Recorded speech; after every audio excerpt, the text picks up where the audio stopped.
Okay, thank you for the introduction. Welcome to today's presentation. Within this presentation, I'd like to describe how the integration of a medicinal chemistry expert from the inception of a high-throughput screening campaign delivers added value to the identified hits against the target of interest. Later in the presentation, I'll then outline approaches to increase the level of confidence in the hit matter from the HTS using both computational and synthetic chemistry approaches. I will sketch out how the integrated approach that is adopted within the HTS can then be applied to defining a potential screening cascade against the target. Finally, I will show that maintaining this integrated approach into early hit to lead can remove some of the white space and shorten the time between the initiation of an HTS campaign and the start of hit to lead. Here we show the capabilities and disciplines that are required to prosecute a drug discovery campaign, from target discovery and validation all the way through to the clinical candidate. I've also included in this slide the traditional phases of the drug discovery workflow, showing hit finding, hit to lead through lead optimization and safety, all the way through again to that clinical candidate. This presentation will focus on the highlighted sections, from hit finding using an HTS approach through to the start of the hit to lead phase.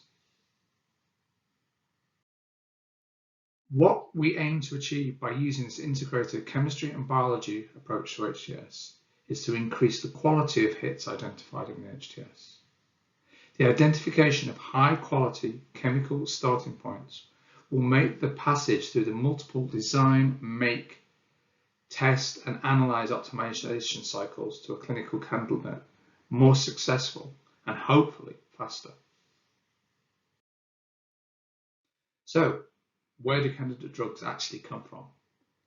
In this very nice paper from the Journal of Medicinal Chemistry in 2018, Brown and Bostrom at AstraZeneca highlighted the hit identification approaches resulting in the discovery of 66 clinical candidates. The breakdown of these approaches is shown in the pie chart on the left-hand side of this slide.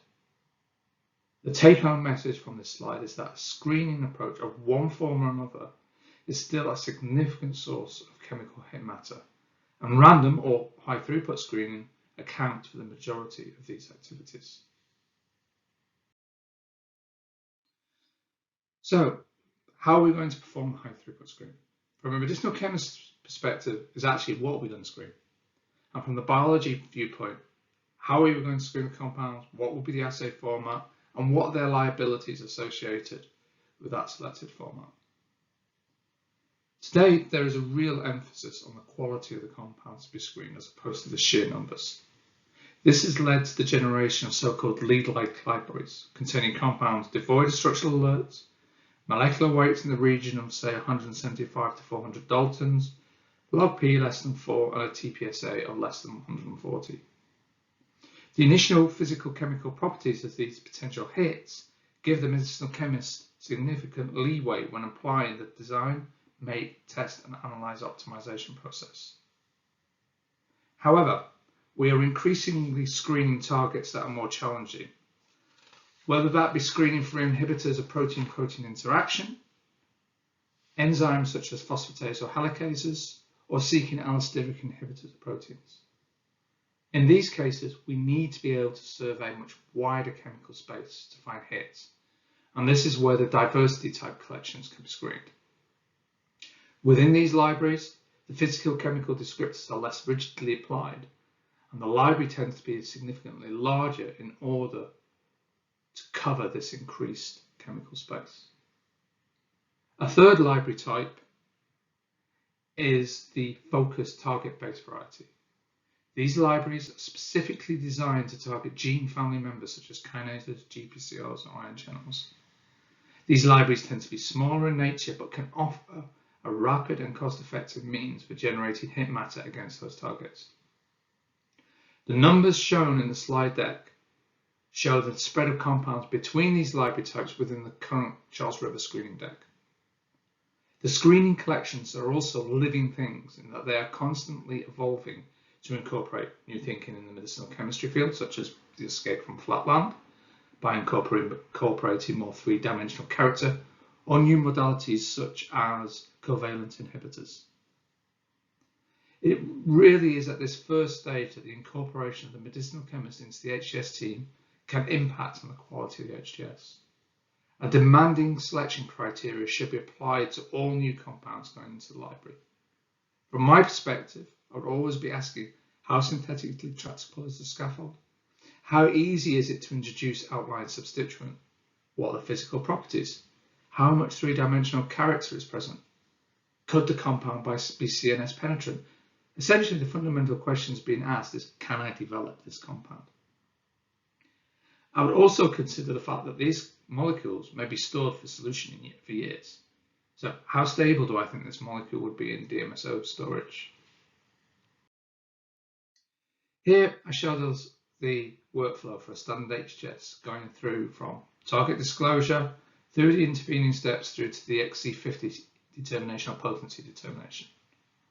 There may or may not be a counter screen involved, either to confirm that the biological effect observed is due to an on-target effect and not assay interference, or it could be a screen against a close gene family member, where early compound selectivity data is key to driving the project forward. Here I show an integrated approach to an HTS, where an experienced medicinal chemist is embedded into the HTS team at the initiation of the campaign. This integrated team of scientists will then collaborate closely to drive the screen to a successful conclusion. In the next few slides, I will outline how the input from the medicinal chemist will enhance the output of the HTS and will position the project to transition smoothly into its lead. At target disclosure, the chemist can perform a literature analysis on the target. Are there reported compounds that interact with the target? Are there chemical features of these reported compounds that are consistent? Why is this useful? Are there known compounds that could help with the assay development? And secondly, assuming that we are running an HTS to target a potential allosteric site on an enzyme that has a reported orthosteric inhibitor, the chemist can then determine if the reported inhibitors share a common motif. Then any hits from the screen that conform to that motif can be down prioritized for further evaluation. A great example of this would be for a screen looking for an allosteric modulator of activity at kinase X. The medicinal chemist would then be able to recommend to down prioritize any hits that resemble known kinase hinge binding motifs. In the assay development and validation step, the HTS team would tend, within Charles River, to use annotated screening libraries, such as the SelectChem FDA-approved drug library or the Presswick chemical library. So the chemist at this stage will be asking, do the annotated compounds behave as expected? Again, if the target is a kinase, are the reported kinase inhibitors active? This step also allows to identify potential assay interference compounds. For example, if the assay contained single-strand DNA, do DNA intercalators such as doxorubicin register positive hits? This could be classed as a false positive if we are attempting to block a protein single-strand DNA interaction. Again, the medicinal chemist can then deprioritize any hits that conform to that well-known DNA intercalator chemotype. We are now into the primary HTS. Alongside the data generated by the HTS biology team, the medicinal chemist will now add a structural component to this data. Does the data provided by the biology team translate into clusters of structurally similar compounds? Within these clusters of compounds, is there a range of effect observed? The structural data provided will sit alongside the data from the biology team to provide confidence that the HTS has worked to identify potential chemical hit matter. A graphical representation of this output is shown in the next slide. The waterfall plot on the left-hand side of this slide shows the output of a typical 250,000 compound HTS. As you can see, from a chemical structure perspective, we observe a significant number of clusters varying from 32 members down to 3. The protocol we use within Charles River to determine these clusters is detailed at the bottom of the slide. The right-hand plot shows the range of inhibitions observed within those clusters. Taken together, this structural data, alongside the assay statistics from the biology teams, such as the Z prime, signal to background, give confidence that the HTS primary screen has delivered hits against the target. Moving on to hit confirmation, the medicinal chemist can now provide structural input into the selection of compounds for that hit confirmation. The chemist will be looking to ensure that enough analogues, if not all, in the major clusters are included in the hit confirmation, alongside potent singletons, and as much structural diversity as possible amongst those other singletons.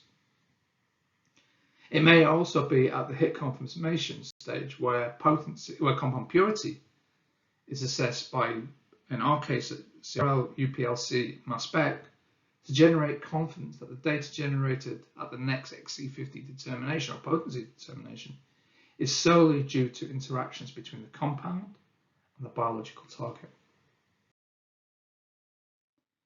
With a successful hit confirmation, the chemist will work with the biology project team leader to recommend to the team the compounds to be progressed to the XC50 determination.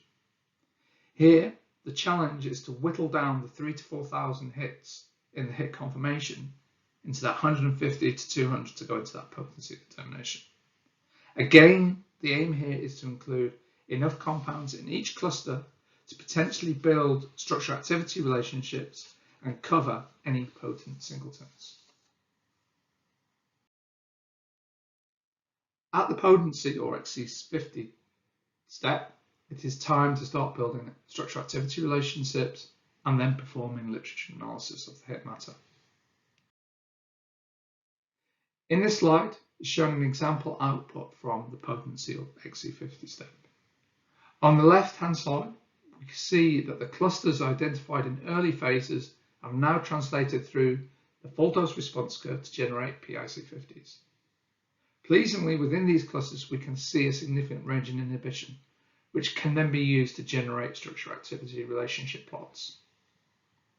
An example of such an SAR plot is shown on the right-hand side of the slide.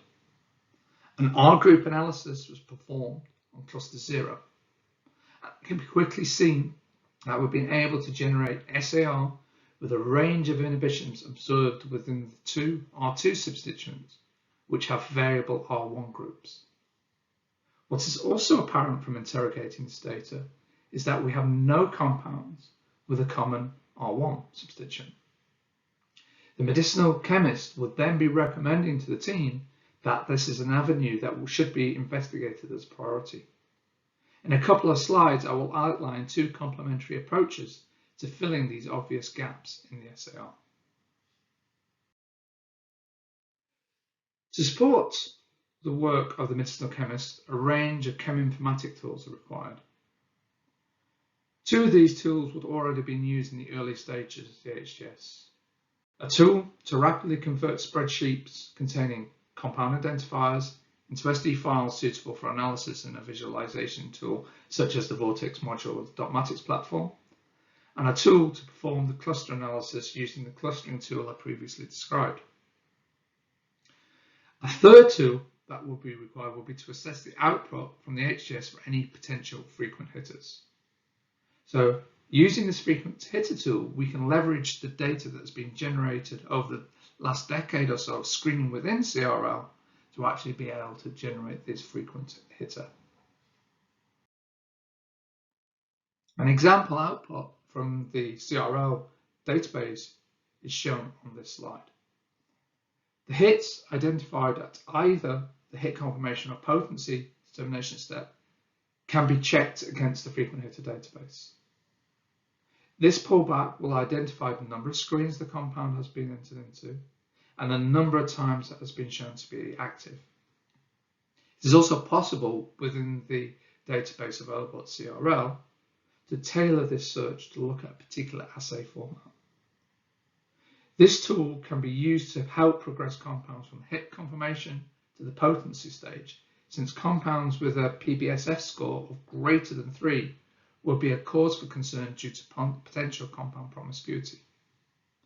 One caveat to this will be the use of this tool in conjunction with the focused library that we discussed previously.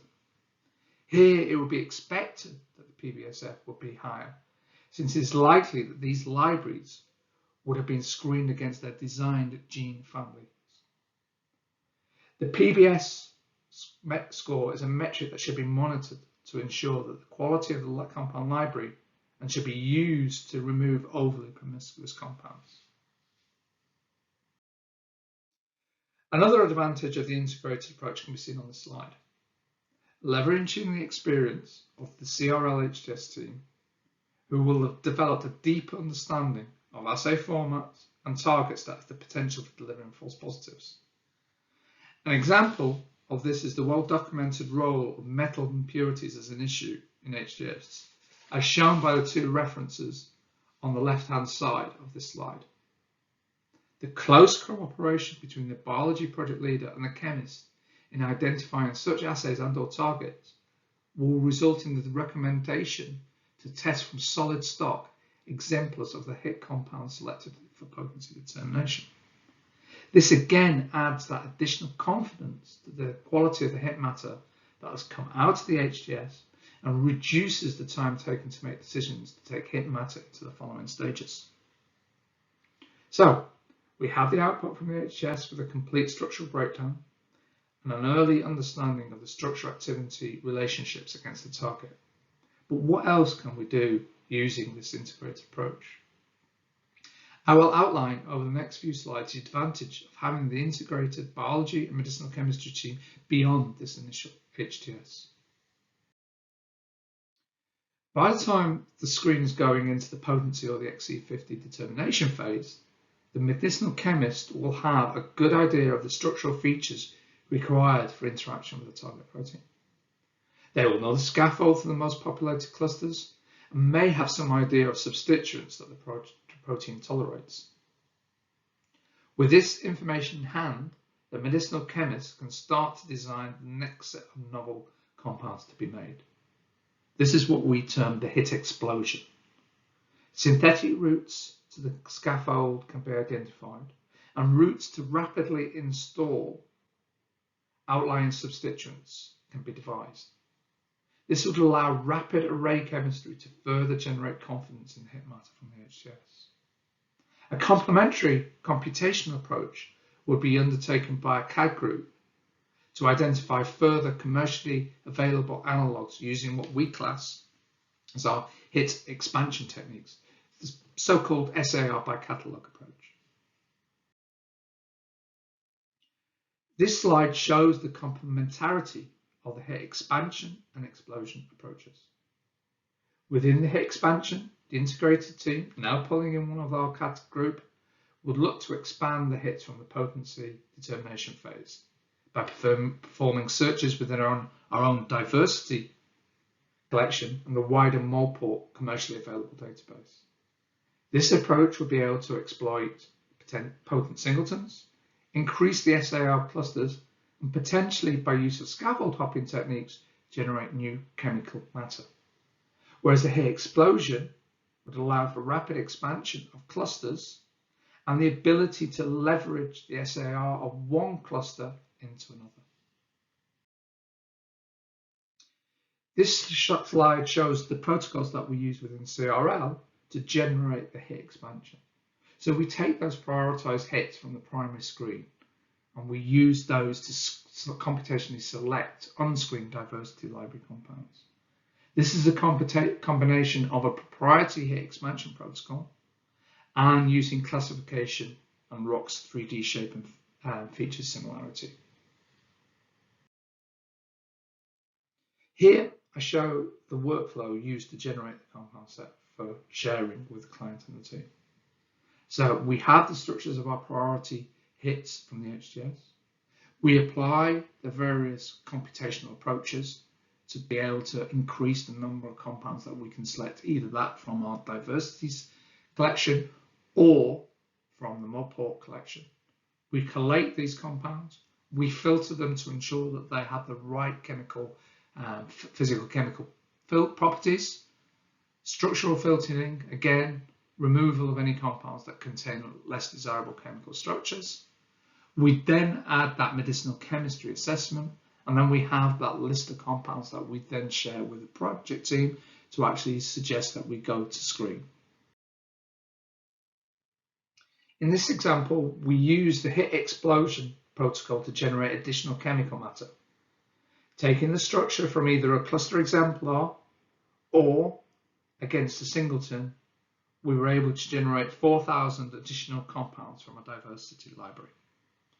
Using those physical chemical filters and the medicinal chemistry input, we whittled that list down to 2,000 for screening at single concentration. These 2,000 were screened using the HTS format. What we can see from the graph on the right is that we're able to identify a further 300 compounds suitable for progression to potency determination. What was pleasing to see that in these examples, we're able to enrich the singletons, so these are the compounds in purple, turning them into additional clusters. So we're able to expand that chemical matter both within the clusters, and we're able to convert singletons into clusters. Here we show an example of a hit explosion. The initial HTS assessed on-target inhibition and used a close gene family member as a counter screen to determine that the hits were acting specifically on the target and were not a potential assay artifact. From the initial HTS screen, 3 clusters were identified. Scaffold 1, the green dots, which showed modest inhibition and selectivity. The purple dots showing modest inhibition and a range and a degree of selectivity. And then scaffold 3 in red showing good inhibition but with quite a wide range in selectivity. The chemistry route was designed to introduce a range of substituents onto each of these individual scaffolds, and arrays targeting approximately 30 compounds per scaffold were undertaken. For scaffold 1, there was no improvement in either on-target potency or selectivity against the counter screen. For scaffold 2, we were able to maintain the selectivity we saw initially, whilst making some improvements on the on-target inhibition. For the final scaffold in red, we were able to generate significant improvements in selectivity, but crucially without sacrificing any on-target inhibition. Also, we were able to generate significant SAR that allowed us to understand some of those drivers for selectivity. So in short, we're able to convert an output from an HTS which delivered 3 clusters, and by the use of that array chemistry, we were able to deliver 2 potential series for progression through to hit to lead. So I hope that in the last few slides, I've shown how you could rapidly be able to enhance the output from an HTS using complementary hit expansion and explosion techniques.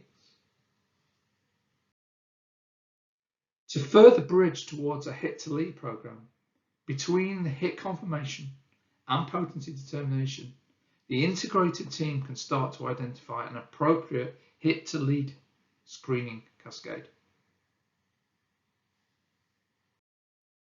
Crucially, the first step in building the screening cascade is already available and running, the biochemical target enzyme assay. The integrated team would then work towards the identification of a suitable cell assay. The CRL team will be aiming to generate a cell assay that could potentially have multiple biomarker readouts. Why is this important? The CRL team are already thinking of how to translate this in vitro assay into an in vivo setting. A plan would also be put in place to confirm that the compounds are interacting with the target. This would involve adding a structural biology component to the integrated team. So, can we generate X-ray crystallography to prove on-target binding? That's not possible. What other orthogonal approaches are available, such as cytoplasmic resonance or isothermal calorimetry to confirm target binding. And this here, we can actually bring in our integrated structural biology team. The integrated team would also be considering what selectivity assays are required within the cascade.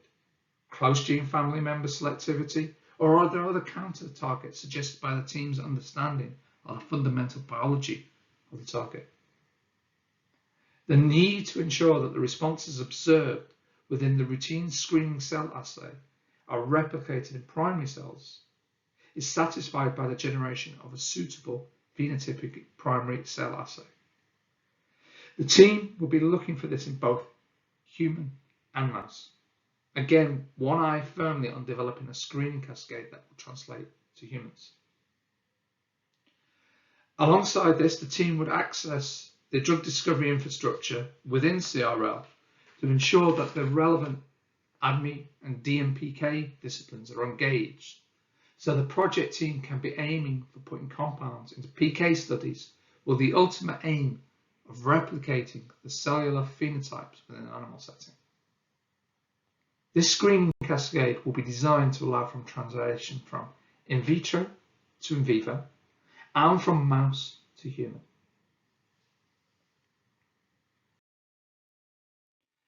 And the ultimate aim of all these activities, driven by this integrated team approach, are shown on this slide. The finish of the potency step will align with the synthesis of new compounds from the hit explosion. The running of synthesis in parallel with a computational workflow would allow for screening all new compounds together, with the ultimate aim of minimizing the time taken between the end of the HTS and the initiation of hit to lead. And again, all these activities undertaken are building significant confidence in the identified chemical matter.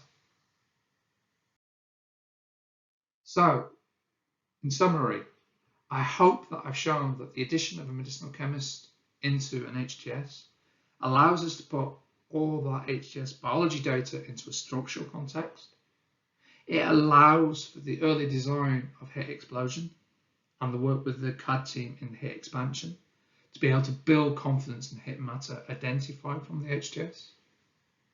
We are identifying the right hit matter early in that discovery cycle, so that ensures speed of success or fast to fail.